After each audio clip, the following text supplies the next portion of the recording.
E o senhor sabe aquela bateção na janela, né? Doutor, doutor, vem me acudir porque me cortaram a minha barriga. Aí eu escutei quando a mãe e o pai falaram, né? Mas quem será no silêncio da noite, né? Tá? Lá foi ele. O senhor sabe que amanheceu o dia na Casa de Saúde, costurando, operando, lavou tudo por dentro, fez tudo que o médico tem que fazer. E o homem ficou são. Graças a Deus, né?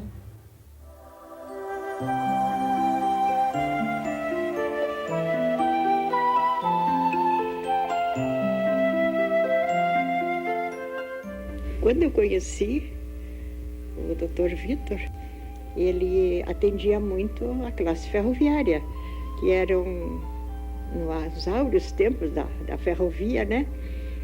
Então, às vezes eu pouco contato eu tive com ele, mas às vezes que eu encontrei ele, a gente se falava na rua mesmo, assim, conversávamos e a gente já consultava com ele ali mesmo. Ele era de uma bondade infinita que ali mesmo ele já dava os conselhos, já dava a medicação.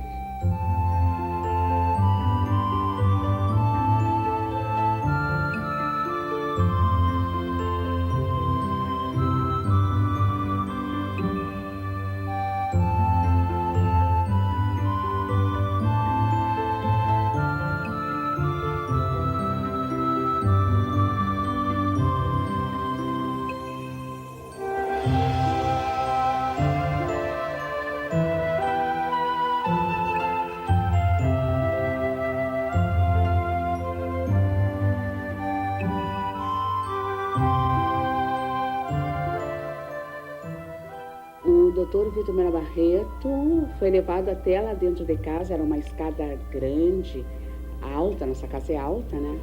E o meu pai pegou o doutor Vitor Mena Barreto no colo e botou lá dentro, e ele prontamente foi lá, atendeu a mãe, examinou, receitou a medicação, mas ele já carregava uma medicação de homeopatia na sua bolsinha de saúde, na sua pastinha, na sua sacola de emergência. Lavou as mãos ali na baciazinha e ficou conversando com a mãe nessa questão que os momentos de dores chegam, mas que tudo tem solução. E que a mãe estava num caminho muito bom, que era a questão de ser espírita, de buscar, que hoje nós conhecemos cientificamente esse termo, a fluidoterapia. E naquela conversa, na água com a medicação que ele já passou ali para a mãe, ela ficou bem refeita, demonstrando assim uma melhora muito rápida que ela teria com certeza. Depois outra, era o tempo que os médicos iam em casa do paciente, né? Era completamente diferente da agora. O médico é que visitava os clientes, né? E ele era assim, dessa maneira, tão bondoso que a gente só chamava ele, ele parava, atendia com toda atenção, conversava, medicava, enfim, era assim.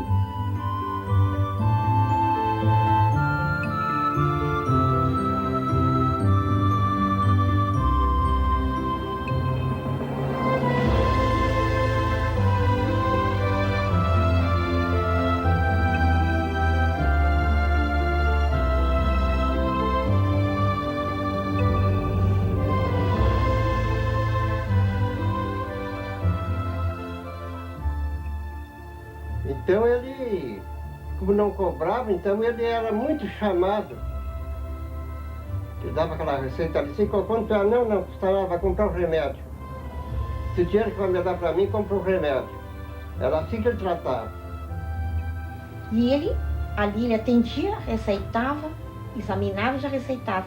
E aí a maioria dizia, mas doutor, não adianta o senhor me receitar, porque eu não tenho dinheiro para comprar o remédio. Ele mandava que tirasse na conta dele, né? Então o senhor pode imaginar a conta que ele tinha, né? Na Farmácia Brasil. E nós não sabíamos de nada. Nós ficamos sabendo depois que ele tinha falecido, que a conta dele ali era grande. Outras vezes, várias, ele aparecia lá em casa sempre para dar o atendimento quando fosse necessário. Quando ele estava para sair, ele dizia assim para o meu pai: olha, seu Pio, não se constrange, seja a hora que for, me chame, que isso para mim é vitória, ter um paciente onde ele estiver para atendê-lo.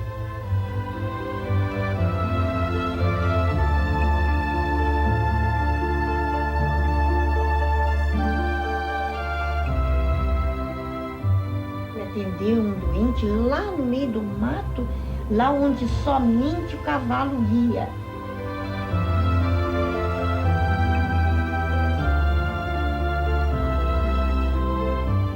Então ele era assim sacrificado.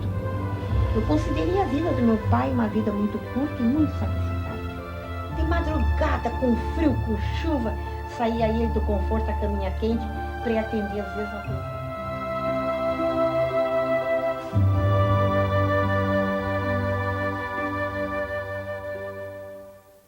Na linha da serra ali, tinha uma senhora velha que ele curou, ele fez o tratamento, mas era, naquele tempo, hoje chama-se de isquemia. E ela ficou muito mal da isquemia e ele curou ela da isquemia, na época, aquela, né? Dando o remédio para nervos, tratamento de nervos, e curou a isquemia. Ela não saía mais, ela era na cooperativa, caía lá na cooperativa da Aviação Ferro. E ele curou ela.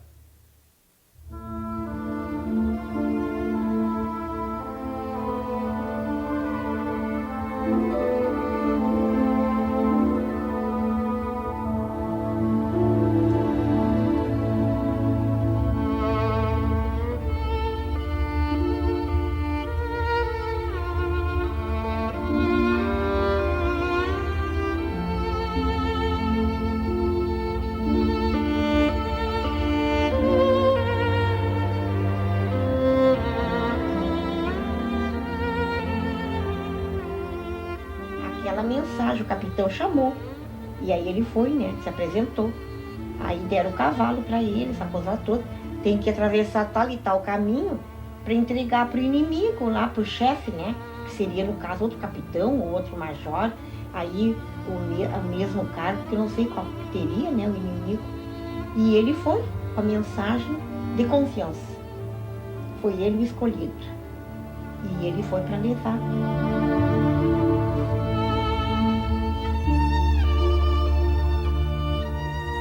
E naquela, quando ele passou no mato, ele estava emboscado, tudo escondido, né? E alvejaram sem dó nem piedade. E aí ele caiu no chão e ficou ali, né?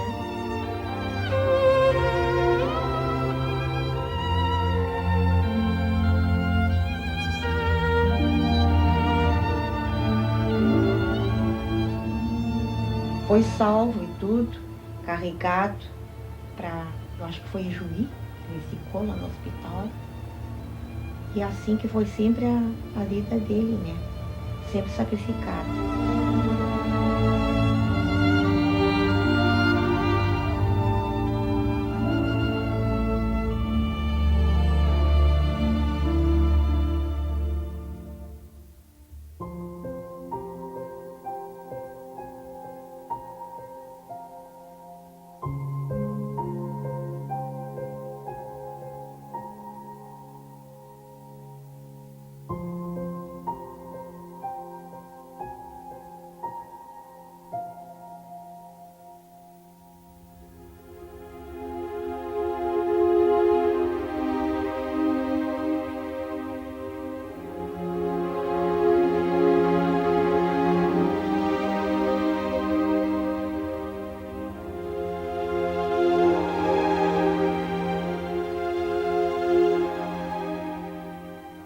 Quando ele foi ferido na Revolução de 23, ele ficou 1 ano deitado, de barriga para cima. E ele chegou a criar escarras assim, nas costas, tiveram que botar esses travesseiros de pena e tudo. E ele com a perna amarrada, puxada para o teto. Ele ficou 1 ano, 365 dias assim, né? Porque eles tinham medo que a perna encurtasse, não adiantou, a perna encurtou. ficou marcado por aquele céu que puxava para cima, no calcanhar, uma ferida desse tamanho aberta, jamais fechou. E por ali ele tinha 2 infecções por ano. Geralmente ele tinha. A mãe fazia todos os dias curativo nele.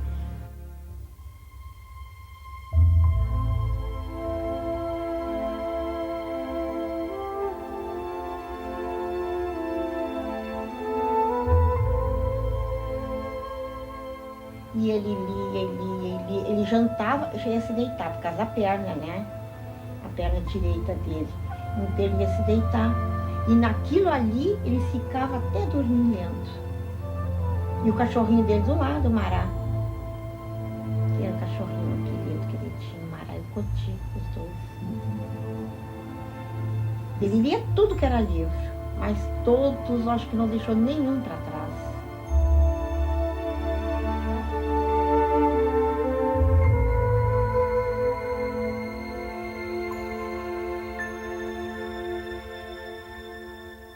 Agora, de vez em quando, ele pedia pro maninho, como é que é? E o teu gibi, tinha gibi de primeira, né? Lobinho, gibi, Pedro Augusto, me empresta teu gibi. Aí o maninho, muito exigente, né? O maninho emprestava, mas ele não podia botar uma orelha. Então ele tinha que ver como caprichava. Botava assim no peito, bem aberto, e não deixava criar uma orelhinha. Porque meu irmão, muito exigente, sempre foi com as coisas. As coisas dele, cuidadinha. Não podia ficar tudo orelhudo, tudo feio, né? E o pai sabia já, né? E caprichava. Carinhoso, que tem que ver. Quem conviveu com ele conheceu. Era demais, o jeito que era carinhoso. Para mim, ele nunca chegou a me explicar assim em lições do colégio. Mas pro maninho, a mãe tinha um quadro negro. Aí então, quando o maninho estava precisando de uma corrida, ela pegava e dizia, Vitor, o Pedro Augusto está precisando de uma corrida. Aí o maninho já trazia o quadro negro, dava ali a matéria para ele, mas ele dava um colchão que botava em dia na hora. Assim, mas tudo com amor, com carinho. E nunca notei ele assim, revoltado, renegado. Ele podia até ser, porque ele não tinha saúde, né? Já só o fato daquela perna dele, com sacrifício, ele não dispunha de condução própria para se locomover. Eu só imagino em Porto Alegre como é que foi para ele estudar. Porque ele ficou desse jeito, ele tinha 21 anos, 21 anos. Carregar aquela perna daquele jeito foi um sacrifício muito grande.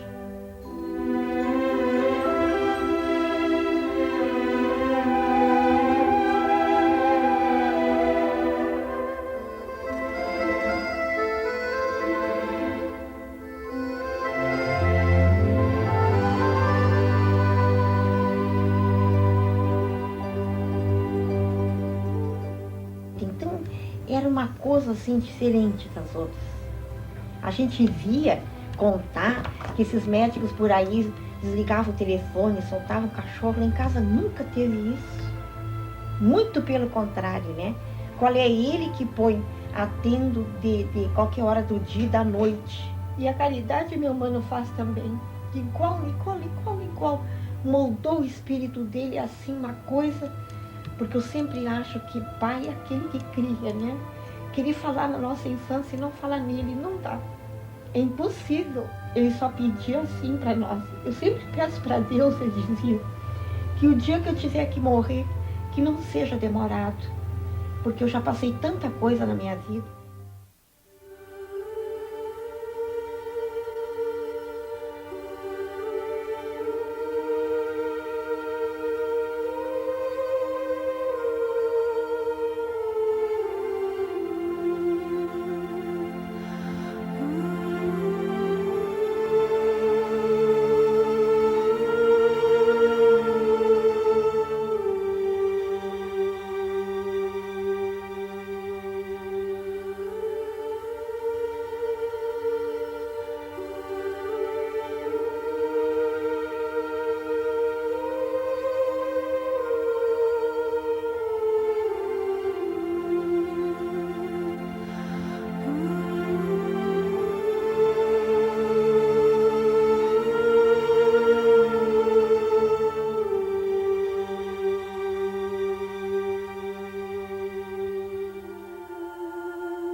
E o doutor Vitor era, como eu te falei, era de uma bondade tal, que como tu disse há pouco, era o pai dos pobres mesmo.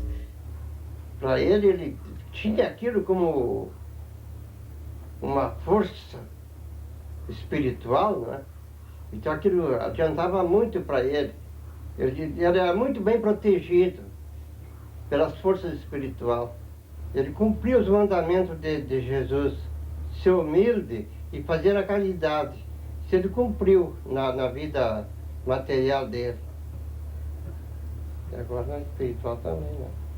Mas o doutor Vitor Mena Barreto ficou para sempre no nosso pensamento e estamos sempre homenageando ele da parte do ponto de vista espiritual, porque ele espiritualmente continua conosco, continua no nosso grupo no plano espiritual. Eu, quando vi ele vir chorando parte do meu sogro, pensei, digo, o que não houve lá? Vai ver que o coitadinho do seu Frederico morreu.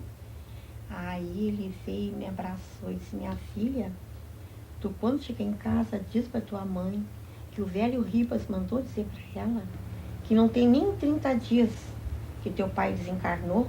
Nós chegamos aqui, eu e essas 3, 4 pessoas para fazer o passe. Teu pai todo de branco está terminando de fazer um passe no teu sogro. E ele já estava se sentindo melhor. O seu Frederico estava se sentindo melhor, né? Então ele sempre, a impressão que eu tenho é que ele sempre nos acompanhou. Sempre, né? E até hoje, então, o doutor Vitor Mena Barreto, para nós, é um grande amigo. Continua sendo nosso amigo desde aquele tempo. E com certeza, também, essa semente de amor, o doutor Vitor Mena Barreto semeou por muitos e muitos anos. Muito mais do que 20 anos.